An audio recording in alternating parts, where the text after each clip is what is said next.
نحمده ونصلي على رسوله الكريم اما بعد فاعوذ بالله من الشيطان الرجيم بسم الله الرحمن الرحيم يا ايها الذين امنوا ان جاءكم فاسق بنبأ فتبينوا ان تصيبوا قوما بجهالة فتصبحوا على ما فعلتم نادمين صدق الله العظيم۔ اللہ رب العزت نے انسان کو جو زندگی گزارنے کے سلیقے سکھائے ہیں، ان میں سے ایک سلیقہ اللہ رب العزت نے انسان کو یہ سکھایا قرآن مجید کے اندر، جو ابھی سورہ حجرات کی آیت 6 کی اللہ نے تلاوت کی توفیق عطا فرمائی، کہ ہم سنی سنائی بات پر عمل نہ کریں جب تک کہ اس کی تحقیق نہ کریں۔ اور یہ چیز آج ہمارے نوجوان بچے اور بچیوں میں سوشل میڈیا کے ذریعے خاص طور پر بہت زیادہ وہ اس سے متاثر ہو رہے ہیں۔ اچھی چیز، لیکن ہر چیز کا ایک اچھا استعمال ہے، ایک برا استعمال ہے۔ چینی اللہ کی نعمت ہے، بڑی ذائقے والی ہوتی ہے، میٹھی ہوتی ہے، حلال ہے، لیکن وہی اگر بے ترتیبی سے کھائی جائے، میٹھا زیادہ کھایا جائے، اس کے کیا اثرات انسان کی طبیعت پر ہوتے ہیں۔ نمک حلال ہے، لیکن وہی بے ترتیبی سے کھایا جائے، اضافہ زیادتی ہو جائے اس نمک کھانے میں، وہی انسان کو کہاں لے جاتی ہے۔ یہی ٹھنڈک جسے ہم پتہ نہیں لاکھوں روپیہ بجلی کا بل بھر کے گرمیوں میں حاصل کرتے ہیں، وہی ٹھنڈک اللہ نے تھوڑی سی زیادہ کر دی تو انسان کو بتایا کہ دیکھو اب اس ٹھنڈک سے تھوڑا سا اپنے آپ کو بچانا، اور ہر شخص اپنے آپ کو بچانے کی کوشش کرتا ہے۔ بالکل اسی طرح سوشل میڈیا ایک مفید چیز، معلومات دینے والی چیز، لیکن یہ سوشل میڈیا تو اب ایجاد ہوا، اور قرآن مجید 1450 سال پہلے اللہ تعالیٰ نے اپنے نبی صلی اللہ علیہ وسلم پر نازل کیا، اور اس میں ہمیں ایسی ہدایات دیں کہ یہ سائنس کتنی ترقی کر جائے، فتنے جتنے مرضی ہوتے جائیں، رہنمائی ہمیں قرآن مجید سے ملے گی۔ اور عجیب بات یہ ہے کہ اس طرح کا واقعہ جس پر یہ آیت نازل ہوئی، جب سورہ حجرات کی آیت نمبر 6 آپ تلاوت کیجئے اور تفسیر اٹھا کر دیکھیے، تو وہاں احادیث کی روشنی میں اس کا شان نزول بتایا کہ واقعہ کیا ہوا، کہ نبی صلی اللہ علیہ وسلم نے ایک صحابی کو، ولید ابن عقبہ رضی اللہ تعالیٰ عنہ کا نام تھا، تو ان کو بنو المصطلق ایک قبیلہ، تو ان کے پاس بھیجا کہ جاؤ زکوٰۃ کے مال وغیرہ ان سے لے کر آ جاؤ۔ اب ولید ابن عقبہ کی اپنی پرانی زمانہ جاہلیت میں اسلام لانے سے پہلے کبھی دشمنی رہی اس قبیلے سے۔ جب وہ اپنے ساتھیوں کے ساتھ گئے، وہ قبیلے تک اطلاع پہنچی، کچھ لوگ باہر آ گئے استقبال کے لیے، لیکن کسی نے ان کے دل میں ڈالا کہ یہ تمہیں قتل کر دیں گے، یہ قتل کرنے کے لیے آئے ہیں۔ ولید بن عقبہ رضی اللہ تعالیٰ عنہ یہ نبی صلی اللہ علیہ وسلم کے پاس واپس آ گئے کہ یا رسول اللہ صلی اللہ علیہ وسلم، آپ نے ہمیں وہاں بھیجا تھا زکوٰۃ اور اموال لینے کے لیے، بیت المال کے لیے، اور وہ تو ہمیں قتل کرنے کے در پہ ہو گئے تھے۔ اب وہ اطلاع دینے والا اجنبی تھا بیچ میں۔ نبی صلی اللہ علیہ وسلم نے صحابہ سے کہا ٹھیک ہے، تیاری کرو، لشکر کشی کرتے ہیں، ان پر حملہ کرتے ہیں۔ انہوں نے کیوں ہماری بات کو نہیں مانا؟ اس پر یہ آیت نازل ہوئی۔ اب میں ترجمہ کرنے لگا ہوں، آیت کا غور سے سنیے گا کہ ہمارے بہت دفعہ اس آیت پر عمل نہ کرنے سے بہت سارے رشتے ٹوٹتے ہیں، گھر اجڑتے ہیں، صرف اس ایک آیت پر عمل نہ کرنے کی وجہ سے۔ کہ اللہ تعالیٰ نے کیا سمجھایا نبی صلی اللہ علیہ وسلم کو، یا ایھا الذین آمنوا ان جاءکم فاسق بنبأ، اے ایمان والو اگر تمہارے پاس کوئی فاسق آئے، گناہگار، آپ کو اس کی نیکی تقوی نہیں معلوم کہ بھئی یہ سچا بندہ ہے، اچھا بندہ ہے، کیسا ہے، یا ایھا الذین آمنوا ان جاءکم فاسق بنبأ، اے ایمان والو اگر تمہارے پاس کوئی فاسق خبر لے کر آئے، فتبینوا، تو تم اس کی چھان بین کر لیا کرو، فتبینوا، اس کی تحقیق کر لیا کرو۔ کیوں؟ وجہ کیا؟ آگے اللہ نے وجہ بھی بتائی، فتبینوا، اس کی چھان بین کر لیا کرو، ان تصیبوا قوما بجہالۃ، ایسا نہ ہو کہ تم ناواقفیت میں، جہالت میں کسی قوم کے پاس پہنچ جاؤ حملہ کرنے کے لیے، فتصبحوا علی ما فعلتم نادمین، تمہیں اپنے کیے پر شرمندہ ہونا پڑے۔ اب نبی صلی اللہ علیہ وسلم نے، ایک روایت میں آتا ہے کہ ایک وفد بھیجا کہ جاؤ پہلے معلوم کرو کہ ان کے ارادے کیا ہیں۔ جب اس قبیلے کے پاس، بنو المصطلق کے پاس پہنچے تو انہوں نے کہا کہ جی ہم تو استقبال کے لیے آئے تھے، باہر نکلے تھے، تو کسی نے غلط خبر پہنچائی تھی، ہم استقبال کے لیے آئے تھے کہ آپ صلی اللہ علیہ وسلم کی طرف سے ایک وفد آ رہا ہے، ہم اس کے استقبال کے لیے قبیلے سے باہر آئے تھے۔ تو ایک بہت بڑے خون خرابے سے اللہ نے بچا لیا، صرف اس بات میں کہ بندہ تھوڑی سی تحقیق تو کر لے، بات صحیح ہے کہ غلط ہے۔ آج گھروں کے اندر میاں بیوی میں آپس میں جھگڑوں کی کئی بنیادیں یہی والی ہوتی ہیں، ادھر سے سنا، شوہر نے سنا، بیوی نے کچھ سنا، بس دل میں بٹھا لیا، اس پر عمل بھی کر لیا، بعد میں شرمندگی ہوتی ہے، اور پھر اسی سے افواہیں جنم لیتی ہیں، اسی سے افواہیں جنم لیتی ہیں۔ اور کبھی بھی کم از کم دینی بات اگر کوئی سنے سوشل میڈیا پہ خاص طور پر، یا کہیں پڑھیں، جب تک اس کی تحقیق نہ ہو جائے ایسی صورت میں ہرگز اس کو بیان نہ کیا جائے، کم از کم دینی بات، کم از کم دینی بات کو ہر جگہ بیان نہ کیا جائے، بالکل اس کو فارورڈ بھی نہ کیا جائے۔ کوئی میسیج آ جائے دینی، آپ کو اچھا بھی لگے، لیکن اس میں قرآن اور سنت کا حوالہ، ویسے کوئی قول ہو بغیر حوالے کے کہ جی ایک اچھی بات ہے، آپ کو اچھی لگی کر دیجئے فالو، کوئی بات نہیں، لیکن اگر یہ کہا جائے اللہ تعالیٰ نے کہا، رسول اللہ صلی اللہ علیہ وسلم نے کہا، اللہ کے نبی صلی اللہ علیہ وسلم نے فرمایا ہے، حوالہ ہو نیچے لکھا ہوا، تب بھی فارورڈ نہ کیجیے، اس لیے کہ آج کل یہ بھی بیماری بڑی نکل آئی، تو بخواہ مخواہ کا حوالہ بنا دیتے، جس نے وہ ساری جھوٹی بات لکھی، وہ حوالہ جھوٹ لکھنے میں کیا تردد کرے گا، کیا سوچے گا؟ اس لیے فوراً کسی عالم سے پوچھ لیا جائے کہ جی یہ حدیث ہے کہ نہیں ہے، یہ آیت ہے کہ نہیں ہے۔ اور ہم لوگوں کا یہاں یہ ہوتا ہے کہ جب ہم لوگ پڑھاتے ہیں، احادیث پڑھاتے ہیں،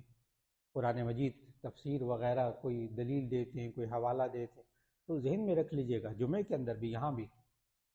جب بھی کوئی یوں کہا جائے کہ یہ آیت ہے اللہ تعالیٰ نے فرمایا،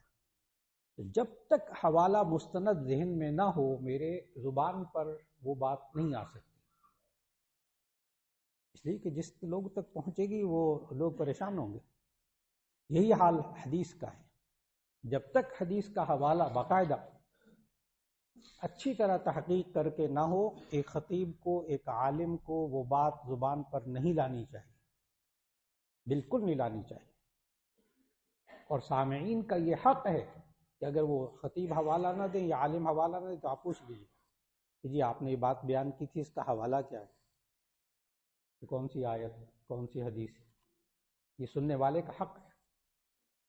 یہاں سے پھر اہل علم پر اعتماد قائم ہوتا ہے کہ یہ جو مولانا صاحب بات کر رہے ہیں، نہیں، یہ بات یا قرآن میں ہوگی یا حدیث میں ہوگی، تبھی بات بیان کی، ایک اعتماد ہو جاتا ہے۔ بالکل اسی طرح جب گھروں کے اندر ہمارے نوجوان بچے اور بچیاں جب منہ سے بات نکالیں گے، صحیح بات، مستند سچی بات کہیں گے، ماں باپ کا اپنے نوجوان بچے اور بچیوں پر اعتماد قائم ہوگا۔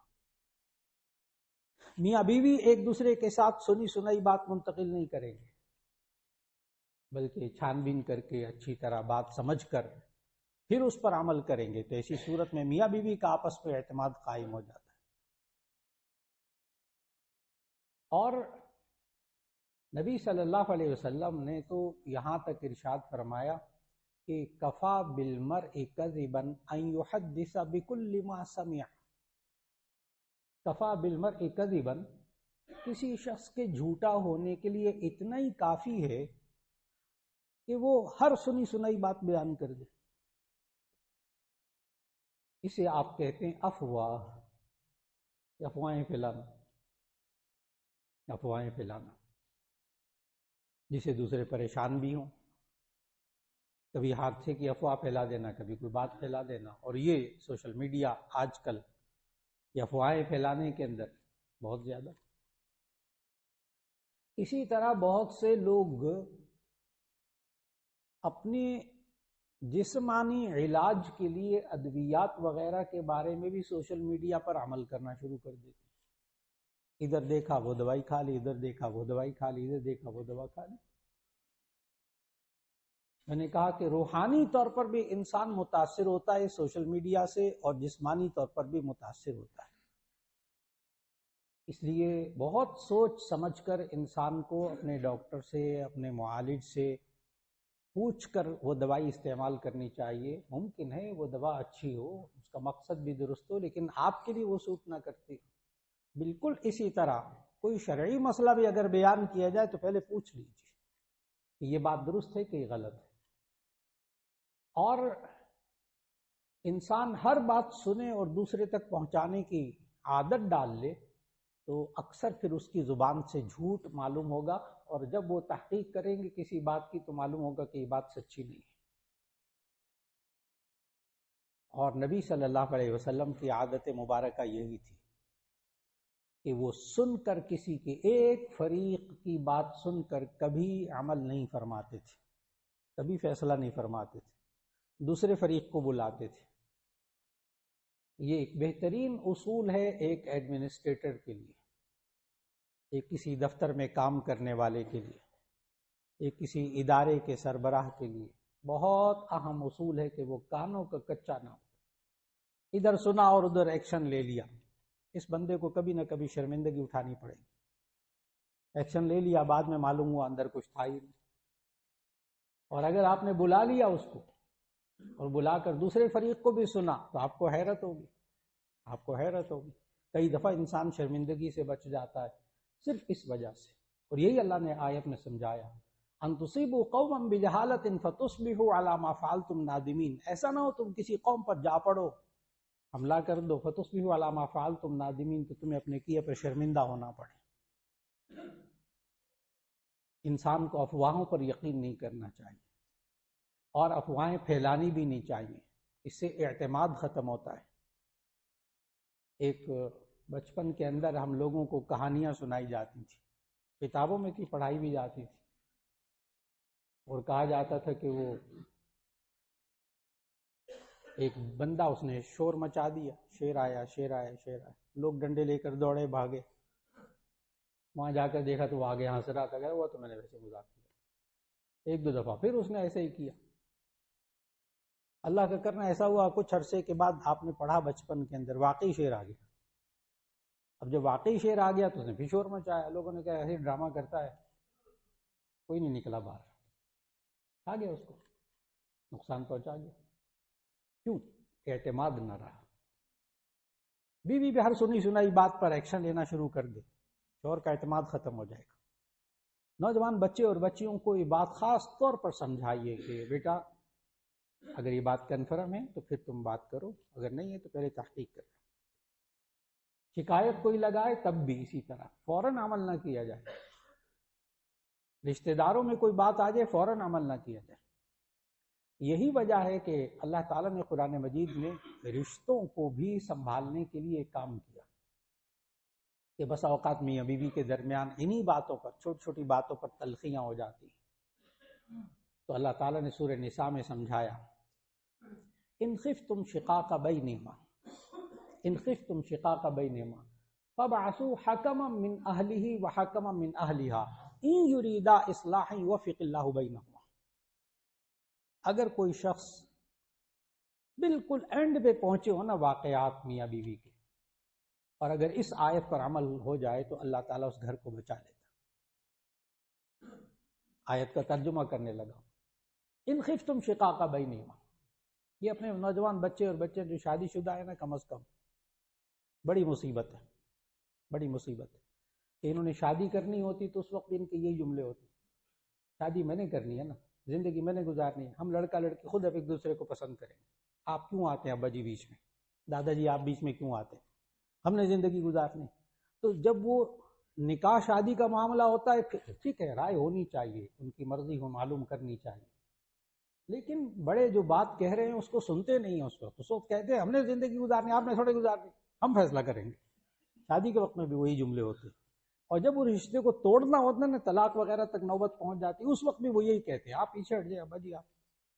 ماں آپ پیچھے ہٹ جائے، بس اب کوئی بڑا بیچ میں نہ آئے، ہم نے زندگی گزاری، ہم سمجھتے ہیں ایک دوسرے کا، آپ کو کیا پتا کیا معاملہ ہے، چلو طلاق لے لو، چھوڑو اس کو۔ اللہ نے اس چیز کو ختم کیا قرآن میں، اللہ نے کیا کہا، آیت پھر دوبارہ پڑھنے لگا ہوں، ترجمہ عرض کرنے لگا ہوں، ان خفتم شقاق بینہما، اگر ان میاں بیوی کے درمیان جدائی کا ڈر ہو گئی غلط فہمی، کچھ باتیں صحیح کچھ باتیں غلط، فَبْعَثُوا حَكَمًا مِّنْ أَهْلِهِ وَحَكَمًا مِّنْ أَهْلِهَا، تو ایک حکم لڑکے والوں کی طرف سے، حکم کہتے ہیں فیصلہ کرنے والا، جہاں دیدہ بندہ، سوچنے سمجھنے والا، باشعور، حَكَمًا مِّنْ أَهْلِهِ، ایک لڑکے والوں کی طرف سے حکم مقرر کر لے، وَحَكَمًا مِّنْ أَهْلِهَا، اور ایک بیوی کی طرف سے ایک حکم مقرر کر لے، إِن يُرِيدَا إِصْلَاحًا،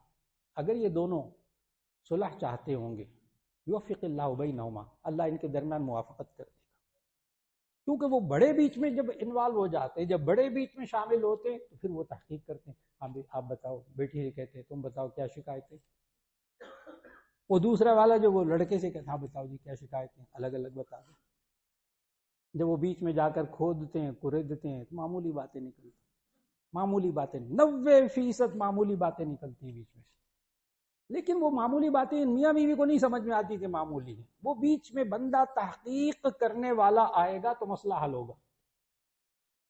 ان کی تو عقلیں اندھی ہو جاتی ہیں، ان کی عقلیں اندھی ہو جاتی ہیں۔ بخاری شریف کی حدیث ہے، نبی صلی اللہ علیہ وسلم نے فرمایا حبک الشیء یعمی ویصم، حبک الشیء یعمی ویصم، کسی چیز کی محبت انسان کو اندھا اور بہرا کر دیتی ہے، نہ انسان پھر کچھ دیکھتا ہے نہ سنتا ہے، بس بیٹی نے کہا نا ماں کو آ کے، اب ماں نہیں یہ تحقیق کرے گی کبھی بھی کہ یہ سچ ہے جھوٹ ہے، وہ کہے بیٹی نے کہا، بیٹا اگر کوئی بات کر دیتا باپ جو وہ بیٹے کی طرف ہو جاتا ہے، بہو کو کھاتے میں نہیں لاتا، وہ کہتے ہیں۔ یہی حال ہمارے بچوں کے اندر، یہی حال ہمارے اداروں کے اندر، یہی حال ہمارے کاروبار کے اندر، اور کئی لوگ ایسے ہیں کہ جن کے کاروبار اجڑتے ہیں صرف افواہوں کی بنیاد پر، صرف افواہوں کی بنیاد پر،